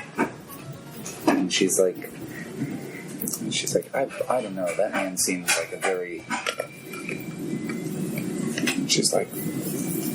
unpleasant character. I agree. Is there something you suggest? Or And she says, I heard he was a murderer. Oh shit, son. that's interesting. We could question him. I heard the Moment's Edge firemen are looking for him because he killed someone. Wow, man, if only we could have questioned him just for a moment before he left town. Good, huh? Is there anything else? When did this happen? Oh, it happened a month or so ago. How long has he been here? About a month, yeah. A month A ago. little bit more than a month, yeah. The month in Rokugan. 600 days. Do you remember where the murder was at? A lot of She says... Oh, I heard it was, That's because you're assuming weeks or something. There was a part of the fisherman's quarter? she says... The Moment's Edge firemen run things out of the crab caves, the southern part of the fisherman's quarter. I know he had been going to Did I see Moment's Edge or somebody else? Just not deer. a gambling house. I know they have horns. I think based out of there. Why haven't I heard anything about this until now? She's like, I didn't want to bother you. You know, you being a You crane. would never bother me. So I'll grab her hand. Oh my God! I think she's into it.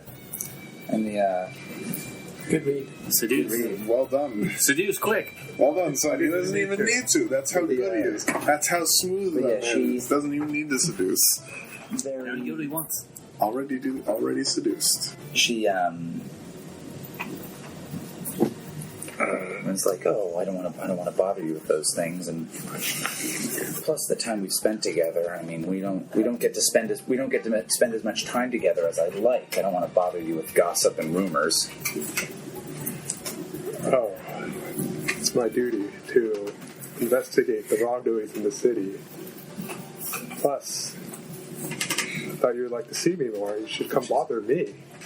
She's like, oh well, I'm not always welcome everywhere, but you're always welcome here. I guess I'll make it my duty then. And I'd say you do know that she is a person who can't kind of function within super polite society, because like as a foreigner and then as somebody who is like halfway kind of a like geisha character, it's like she can't really. If she showed up at the front door, it'd be like, Mom, this is my hooker girlfriend. Her name's Crystal. Crystal. I thought you were just going to say Chris. Her name's Chris, and we're in love. She's not a hooker outside the geisha house. She's an escort. So, Right. The only hookers when they're dead. oh God, get back in here. We are friends. Shit, I forgot. We're the same person. Come on, okay. That's it. That's the Let's go. Shyamalan twist ending of this story. You were him. You're that other character the whole damn time. Oh shit. I've just been a puppet. Yeah. You didn't notice the one Indian character in this who came in and was like, "Hey, what's up?" My name's Matsu Shyamalan. But yeah, so she says, "Oh well, if there's anything I can help you with, I'll of course.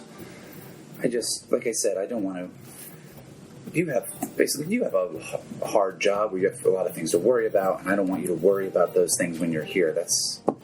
And she kind of like gets closer to you and is like that's like our time shouldn't be a place where you have to worry about that. Like I do want you to come here more often. Do you keep your promise? This is a promise you can keep. Yeah, I'll come more often. Okay. She said that she does it. I think this sounds like you're reading her. It's a 9. I had to say it. 9. Okay. But yeah, she says like she definitely kind of almost bluntly says like I do want to see you more. Like I miss you when you're not here. Is she telling the truth? Yeah. She is. It's a long. Yeah. I think you could tell like she's looking for this to be like some kind of like to be like an actual romantic relationship with you. I don't mind visiting you, Magda. I just kind of like feeling a little overwhelmed with the ongoings of the city. I just would like it if you could give me some help also. She goes, Anything you can I'm do. looking for anything real serious right now. yeah. If you And she's like, "Oh, I can absolutely help you. I just want you to, like, I just want to see you more." and so you shall. All right. Cool. I think it gets real sexy then. Let me fade away.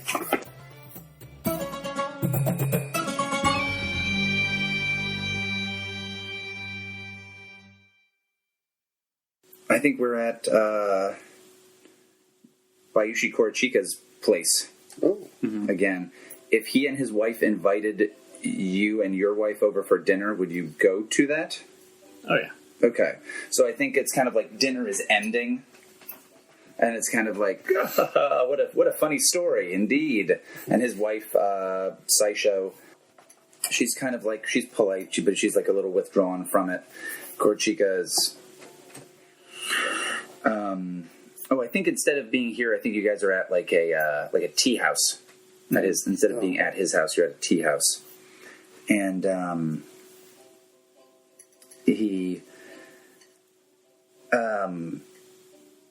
you're there with her, and at some point, like in the evening, kind of, it's kind of like, oh, well, ladies, if you want to have some... He does the kind of like 1950s, like, if you ladies want to have some girl talk, we men, we're going to talk about something, kind of a thing. To the cigar room. Yeah, and I think you guys do go off to like another area, and you kind of like have some drinks, and he says, Does he look like someone I can trust? do you want to read him? Go for it. read them. 10 plus. Ooh, damn. You can go anywhere. All right, so What does your character intend to do? so he wants to bring you in closer. Very easy, yeah. And he says, if you're having trouble, we can... no, he wouldn't say that to... because it might be like somewhat insulting, but... Yeah. I think he does. I think he gets like a little more familiar and says like if there is anything that if there's anything that I can offer you in the way of assistance, I mean, we are family. Well, It's true. since we're in since I'm in polite company, I'll say that the city's been actually great. It's more exciting than the just my father's mansion, but this position has been challenging, just one challenge after another. I know I was picked for a reason, but it's just, I don't think, if I can say humbly, I don't think me or my colleagues have been doing anything wrong per se, but it's just been one hurdle after another. He says, the city's a challenge. It was a challenge for Shigeko, like, as you already know. It murdered Narutoki, and he was an excellent magistrate. He says, you're a person who could thrive here. The issue is you can't thrive alone. Okay, that's not what I thought he was going to say. So you're as awful as it is to admit this, all of us need help. And he says, and as family, if we're willing to help one another, as kinsmen who understand how things need to be done, not just for our clan, but for the empire, there are certainly many things that I can bring to you to assist you in this. What does he wish I do? He wishes that you would. He wishes that you. I'm just going to be very, very blunt. He wishes that you would get on board to help him in his opium cartel. As part of just one family, I think we have to look out for each other. I know it can be hard here. I'm glad I have someone looking out for me. And I hope that if I have anything that I can help you with, that you wouldn't hesitate to ask. Oh, yeah. And he says, and he'll say, as you know, we're tasked with making sure that all of those poppies are turned into medicine for the whole of the empire. And again, he smiles a lot. And there's no... He's trying. There's no other... There's no one else who can be trusted to do this. Almost family. It's a weapon. And if it's not in our hands, it's going to be in the hands of our enemies. Well, that's why the Emperor entrusted our clan, and specifically the people in the city. Well, if you could... What? If you could help me, he says, after that unfortunate incident in the fisherman's quarter with that lion woman, that rampage that she went on. I was talking about the opium. So the opium warehouse. It's an unfortunate. It was unfortunate to say the least. Disruptive by far. If you, as an Emerald Magistrate, could help in making sure that no other such incidents occurred, it would be greatly appreciated. I mean, it's the Thunder Guard's job, honestly, to protect from threats from the outside. That was their failing, not yours. In fact, you did a good job, from what I understand, of getting her to surrender. But other threats, well, more perhaps internal to our family's interests, should be watched out for. Especially given that you're the only one of our kinsmen given this position in this city. And so I think he wants you to make sure these guys do not stay on the trail. The other magistrates do not catch wind of essentially the opium, like the truth of the matter when it comes to opium.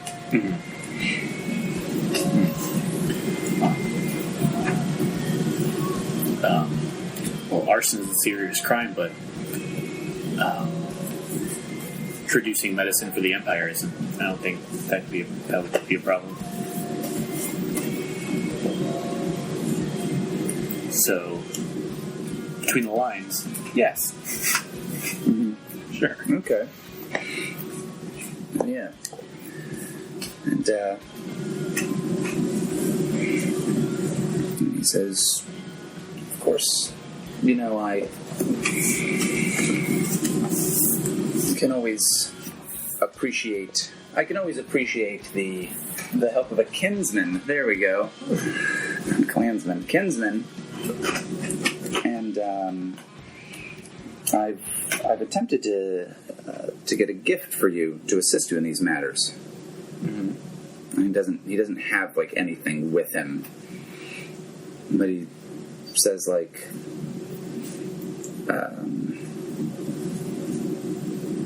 it's something that could assist you in what you're doing. Does he have an army? You could ask him. Do you? He has like retainers that are there, like personal like guards and that kind of thing. Like some of them probably came with you guys. Yeah, like is that okay in the city, or is it only the governor? Or what? He probably has like a group of bodyguards that are with him, but not like a large group of soldiers. Okay, so maybe I'm going to ask it like this. So what I'll actually say is, I think my last question I'm going to ask is, how could I get your character to give me troops? And I'm going to say it that, every gift would be even more valuable now after, and I'm sure I'm still wounded or something. Maybe I was like limping here. After the injuries we received from those bandits, my colleague Hida Ishii is a brilliant battle mind, but there's little one can do with an ambush. But if we had troops on our side, we might be able to go in the offensive. He says, "I can assist you with that in more ways than you can believe. And he says, my gift will make it easier for you to procure troops, certainly. Okay. And as for those soldiers that are loyal to him, to your comrade, I've made an effort to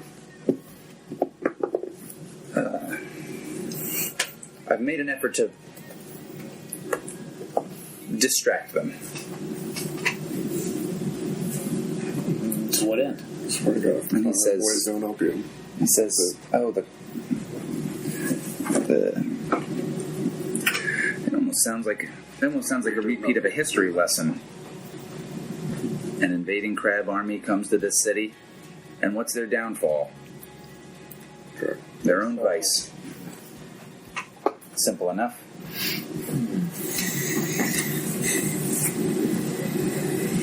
He'll just tell you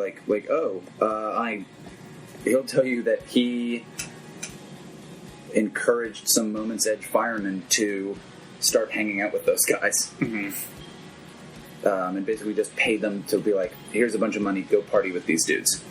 And he's like, if that's something that you approve of, I felt that perhaps you would be the one better suited to be in command of the forces of the Emperor here in the city.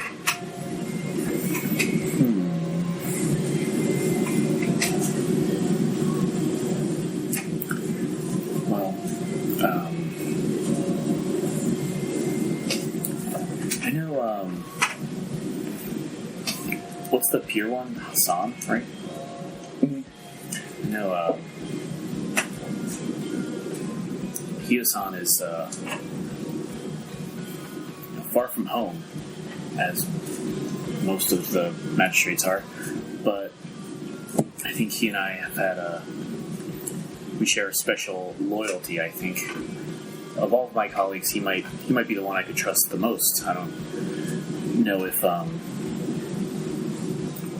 declawing him is as important as that would be insulting, right? Should be a priority for someone so busy as you. He says, well, if that's what you see fit, just make sure that if he's not declawed, that he's at least kept on a good leash. I know, of course, our clan has special mandate from the Emperor to produce and distribute medicine, but I know this other clan have reason to believe that they're also doing this illegally. I don't know, especially not trying to set themselves up as rivals, even though acting illegally without being part of the Scorpion clan. Do you have any specific information on that? Have you run into any of that? I'm not sure what you're asking. Yeah, Well, based on our Sorry. based on our dossier, the Unicorn are really into opium too, but there's no testimony for it. And theoretically, the Scorpions can do it legally, right? Even though they're both smuggling it, which is legal. Yeah, he basically says the Unicorn aren't something to worry about that they're not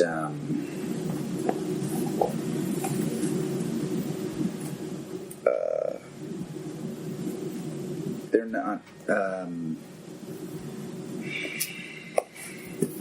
They aren't competition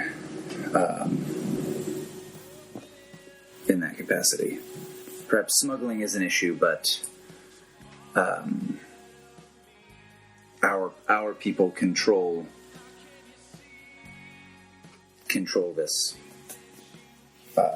product. We have to make sure that it's kept in our hands, and that the value that comes from it is kept in our hands as well. Well, if you hear anything before I do that could point anything at them, having a win against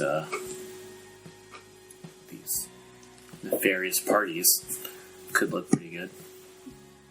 In that, if you find any one that could testify or evidence that Unicorn are doing it, then that'll take the pressure off you, won't it? Oh, I can tell you well. I know that Baronato's eldest son died from it.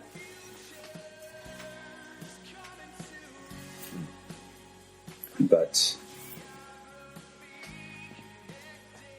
I think that already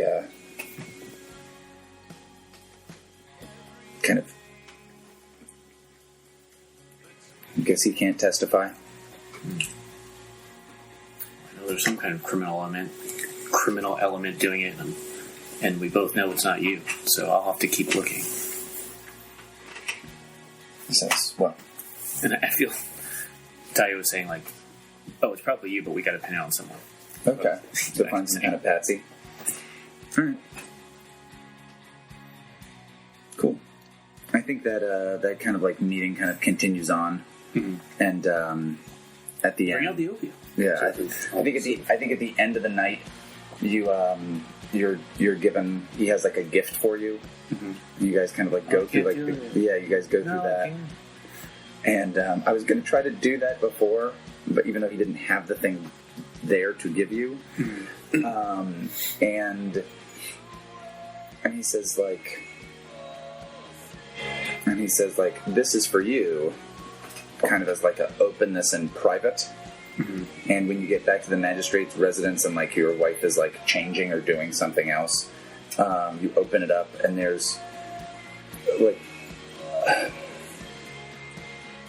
let's say that it's in like the equivalent of a shoebox. What could you open up and be like, oh, this is something that's like the size of a recorder or like something like that, kind of small.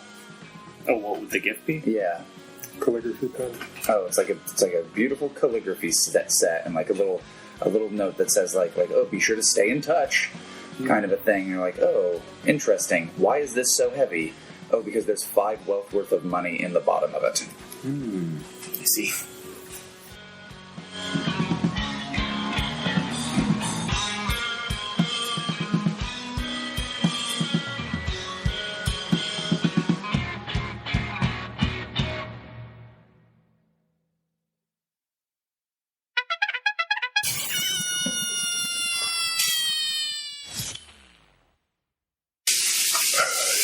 Guest star, papers rustling, musical guest, cooking. I can hear it. That's the rain. That's the sound effect we added for the rain. Also, it smells like cooked chicken. So, the rain stops, and all of a sudden I'm. Oh. But it's still going. He's opposite Prince. Willing to ask to call me.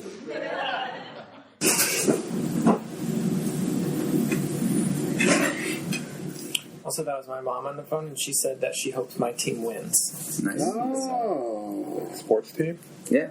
I told her I was playing RPG, so I don't know what she thought that meant, but she's rooting for my team. Well, that's nice. I hope you do well in your brackets. And it was more like a rejaculation. I love that movie Reject City. Call me ejaculated. I mean, lightninged. Just call me all over you. Instantly face. Wow. Man. Box cars. For the fade. We fade away to a bunch of boxcars. 14 bolt. All right. City of Lies is Tone as Kakita Aji, Brandon as Hida Ishii, David as Bayushi Tayo, Andrew as Agasha Yugure, and Austin as your Game Master. The theme music for City of Lies is Mission of Danger by Lobo Loco.